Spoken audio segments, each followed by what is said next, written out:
یاد رکھیں کینہ جو ہے یہ صرف امت محمدی صلی اللہ تعالی علیہ وآلہ وسلم میں نہیں، یہ پچھلی امتوں کے اندر بھی یہ بیماری، یہ مرض، یہ گناہ موجود رہا ہے۔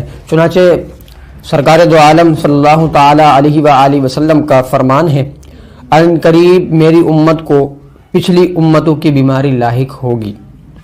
صحابہ کرام علیہم رضوان نے عرض کی پچھلی امتوں کی بیماری کیا ہے؟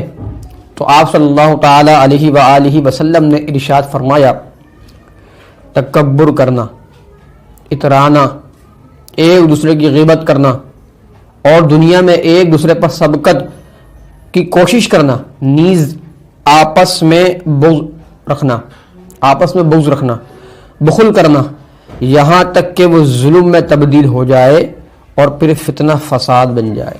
تو محترم ناظرین، اس روایت سے پتہ چلا کہ بغض و کینہ صرف اس امت میں نہیں بلکہ گزشتہ امتوں میں بھی رہا ہے، اور حضور صلی اللہ علیہ وسلم نے اس حوالے سے امت کو خبردار کیا ہے کہ تمہیں جو ہے پچھلی امتوں کی بیماری لاحق ہوگی۔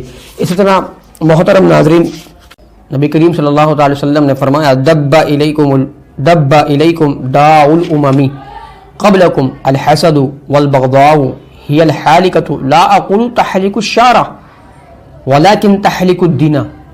یعنی نبی کریم صلی اللہ تعالی علیہ وآلہ وسلم نے فرمایا، تم میں پچھلی امتوں کی بیماری حسد اور بغض سرایت کر گئی، یہ مونڈ دینے والی ہے۔ میں نہیں کہتا کہ یہ بال مونڈتی ہے بلکہ یہ دین کو مونڈتی ہے، یہ دین کو مونڈ دیتی ہے بیماریاں، یہ گناہ۔